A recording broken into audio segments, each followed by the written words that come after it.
everybody, it's Jasmine, and today's video I have filmed about 5 times now. It's been really hard for me to make this one, but I wanted to discuss Suicide Prevention Month, which is the month of September. This month always passes every single year, and I feel like I can never get my words right. I don't know exactly what I want to say, but I know what I want to say, but I also don't want anyone to feel sorry for sharing my story. So all I really want to do in today's video is talk about my journey with suicidal thoughts and tendencies. And I also want this to be a way for you guys to feel like you're not alone, to feel like there is hope, and to feel like there is some type of light at the end of the tunnel. So I'm gonna just start off with 5th grade. Oh, also, before I get started, actually, there's going to be a lot of references to a video that I had filmed prior, maybe like a month or 2 ago, talking about my depression. I highly recommend watching that video because there's going to be a lot of references. So we're going to start in 5th grade, and 5th grade was probably like the worst year. That was a year where I knew that I was depressed, I knew I had anxiety, and I definitely was suicidal. That was the first year I ever had a suicide attempt, and it was hard. It was definitely hard. When you have these tendencies, you genuinely feel like you're not worth it. You feel like you are a vessel just living on earth and no one gives a crap about you. For me, 5th grade was hard. And that kind of trickled into my junior year of high school. Like every single year, it was a brand new thing, girl. And it was hard. It was hard because whenever I would tell my friends or I would tell other people, no one cared. I just cannot believe that 5th grade was my first time ever feeling like I shouldn't belong here. And you guys might be watching my videos and you guys might be thinking, well, Jasmine, you just seem so positive. You just seem like you have your shit together. But honestly, I only allow you guys to see what I want you to see and not really what I have gone through, which is why I'm such a huge advocate of being positive on the internet, because you genuinely never know what someone might be going through. And I can honestly say that I sometimes still have suicidal tendencies till this day. It's something that I am better at managing. It's something that I am better at coping with, but I can't tell you that I'm 100% cured from it. Like, it is something that genuinely haunts me because I have been bullied for so long and it has been traumatic for me. So I hope that one day I can be so strong to the point where I am better at managing it and I can have a whole year where I don't have any relapses. But for now, I can only give you guys my tips on how I've been coping with it and how I got better. So there's that. I want to say a lot of my childhood was definitely me in the wrong place at the wrong time. So I always got in trouble from every single authority you can imagine. I remember one time in high school, I ran away, and I believe I mentioned this story in my last video where I talked about my depression, but I actually had thoughts of committing suicide while I was running away because I genuinely could not handle it anymore. I had gotten out of an abusive relationship. I felt like no one understood me. I felt like I was just all alone and that I didn't have any friends. And I think that's the reason why I genuinely feel like I cannot make any friends, because no one wants to be friends with a freak. No one wants to be friends with somebody who's depressed. No one wants to be friends with somebody, you know, who has suicidal tendencies. And sometimes it kind of eats me up alive. And I know those are my weaknesses, but back in my sophomore year of high school, I ran away and I was forced to go into therapy, and I kid you not, I hated it.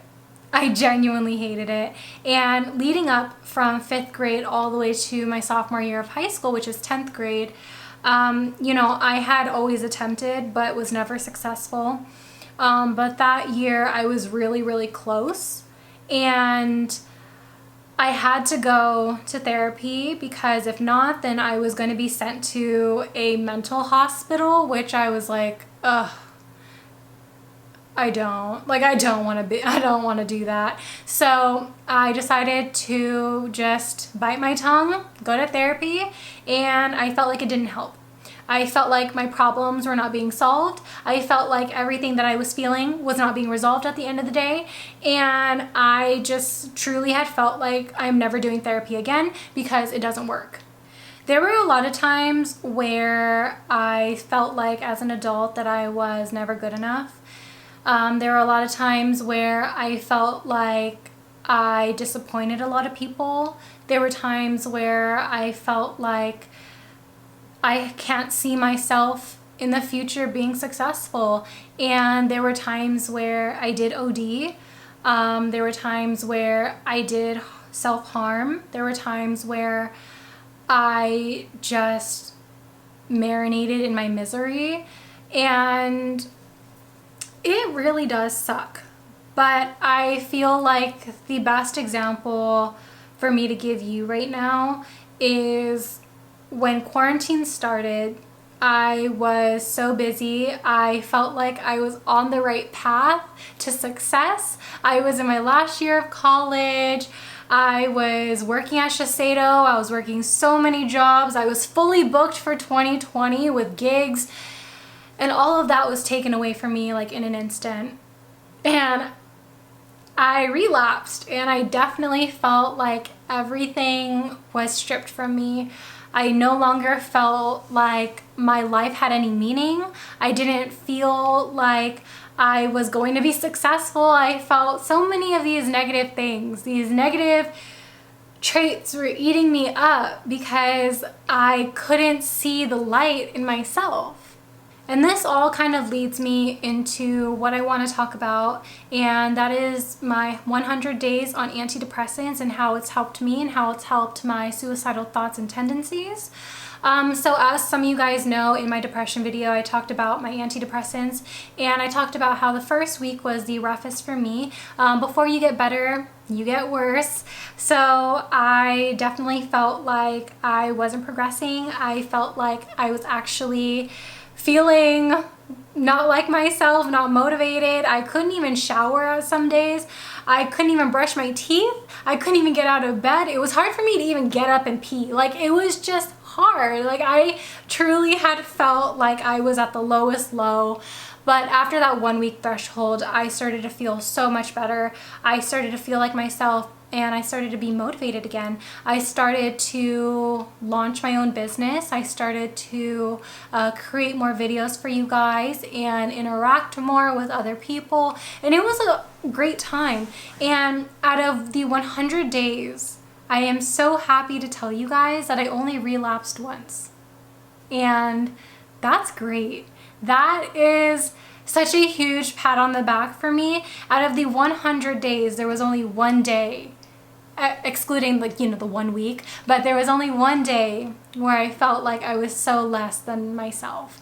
And I'm really happy with it. Therapy was a huge part of it, and also meditation was a huge part of it. I felt like getting in tune with myself was the hardest thing ever, and also going past that threshold to find help was so hard. I think it's really hard to reach out to somebody and tell them that you are not okay.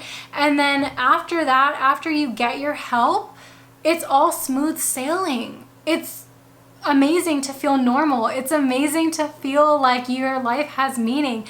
It's a complete 180 of what I'm used to. And I can happily say that I'm 22 now, and I am much better. I am so much better than what I was before, and that's because I decided to seek help again. I decided to get medication to help me, and I was so against antidepressants. I kid you not. I was against therapy because I had already tried it. I was against antidepressants because I didn't want to rely on a pill to make me happy, and also I thought meditation was dumb.